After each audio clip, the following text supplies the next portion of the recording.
네, 슬기로운 생활을 위한 생활백서 매주 금요일은 국민권익위원회와 함께하는 우리의 권익을 찾아서 시간입니다. 자, 이혼해서 따로 살고 있는 남편이 내 주소에 무단으로 전입신고를 했다면 어떻게 취소 신청을 해야 하는 걸까요? 자, 나도 모르게 우리 집에 누군가 전입신고를 하는 일이 어떻게 가능한 걸까요? 궁금증 투성인데요. 국민권익위 산업농림환경민원과장의 정가영 과장 연결해 관련 내용 함께 짚어보겠습니다. 안녕하세요.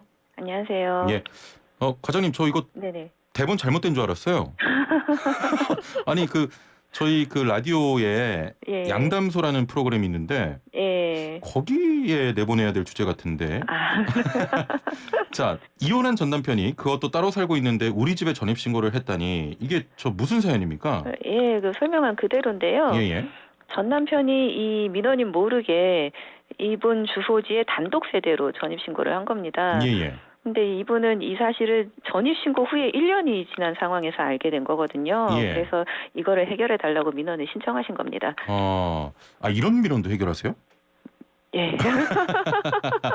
아니, 저 우리 집이잖아요. 예. 그런데 나도 모르게 이게 전입신고를 할 수 있는 겁니까? 예, 그 단독 세대로 전입신고를 했다고 말씀드렸잖아요. 예. 이 주민등록법상의 전입신고는 신고주의를 원칙으로 하고 있는데 예. 해당 법령에 따르면 단독 세대를 구성할 때 건물주나 아니면 기존 세대주한테 통보할 의무가 없고요. 다만 이제 전입신고 후에 사실종사를 통해서 예. 거주하고 있지 않다는 사실이 확인되면 그때 등록사항을 정정하거나 말소하거나 거주불명 등록을 하게 됩니다. 예. 예, 그래서 이 민원인의 경우에도 전 남편이 민원인 주소에 실제로 살고 있지 않다는 사실을 담당 공무원이 확인을 하고 거주불명 등록 조치를 했었습니다. 1년이 지나서 이 사실을 알게 됐다니까 좀 늦은 감이 있는데 예. 미리 좀 알 수 있었으면 더 빠르게 조치를 할 수 있을 것 같아요. 이건 좀 아쉬운 부분이네요. 네, 그래서 권익위는 이번 민원 사례를 처리를 하면서 예. 이렇게 세대주도 모르게 별도로 단독 세대로 전입신고하는 사례가 또 있을 거라고 판단을 했고요. 그래서 관계기관의 제도를 좀 개선했으면 좋겠다고 요청을 했습니다. 예.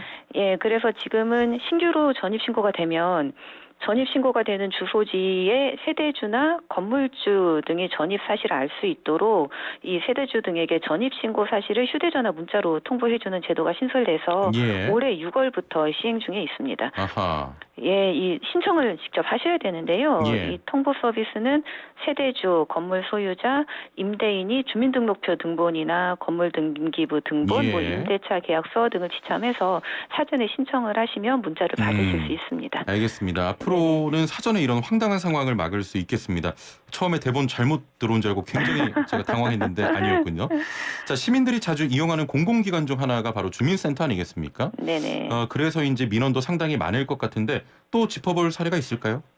예, 그 주민자치센터에서 주민등록 등초본을 발급을 받잖아요. 예. 이때 교부신청서를 작성하시게 되는데 이때 발급 수수료를 면제받으시는 분들이 있습니다. 예. 예, 근데 그 교부 신청서에는 면제해 주세요 하고 이제 할 수 있는 표기만 할 수 있고 면제 대상에 대한 정보는 이제 예전에는 확인할 수가 없었어요. 예. 그래서 내가 본 수수료 면제 대상인지 아닌지를 알지 못해서 수수료를 내는 일도 있었고요. 그래서 그렇군요. 예, 이것을 개선해 달라는 민원이 들어왔었습니다. 그러니까 이제 동사무소에서 예. 주민자치센터에서 주민등록 그 등초본 발급받을 때 네네네. 1,000원인가 그렇게 내는 금액이 본인이 모르는 경우가 있다 이런 말씀이신 거죠? 예, 안 내도 되는 경우인데 모르고 내는 경우가 있는 겁니다. 아니 근데 이런 거는 그냥 전산으로 자동으로 처리가 되면 안 돼요? 네, 그래서 예전에 2015년에는 예. 이 면제 대상을 자동으로 조회를 해서 이제 면제를 하고 있었어요. 예. 그런데 이제 자기가 면제 대상자라는 거를 공무원이나 타인에게 알리고 싶지 않다는 민원이 이제 꾸준히 들어와서 예. 그래서 이 부분을 개선하기 위해서 2018년도부터는 신청하시는 분들이 스스로 면제 대상자임을 표시를 하고 예. 개인정보 조회에 동의를 하면 그 정보를 조회를 해서 면제하는 방식으로 바뀐 건데요. 예, 근데 실제로 이렇게 바뀌면서 면제 건수가 좀 줄었어요. 그래요. 예, 변경 전에 한 2017년에는 315만 건이 면제가 본인이 모를 것 됐었는데 같아요. 예, 그렇죠.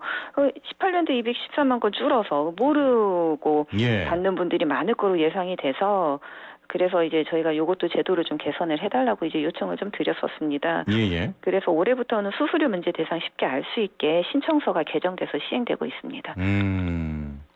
알겠습니다. 민원을 처리하면서 또다시 불편한 사례가 발생하지 않도록 미리미리 예방할 수 있게 돕는 것도 이 권익위원회의 중요한 활동 중 하나인 것 같은데 매주 방송하면서 느끼는 겁니다만 정말 다 하시네요, 모든 걸. 네, 다양한 민원들이 들어오고 있습니다. 알겠습니다. 자, 앞으로도 열심히 우리의 권리를 좀 지켜주시길 바라겠습니다. 자, 국민권익위와 함께하는 우리의 권리를 찾아라. 오늘 여기까지 듣도록 하겠습니다. 감사합니다. 감사합니다. 예. 자, 지금까지 국민권익위 산업농림 환경민원과장의 정가영 과장과 함께했습니다.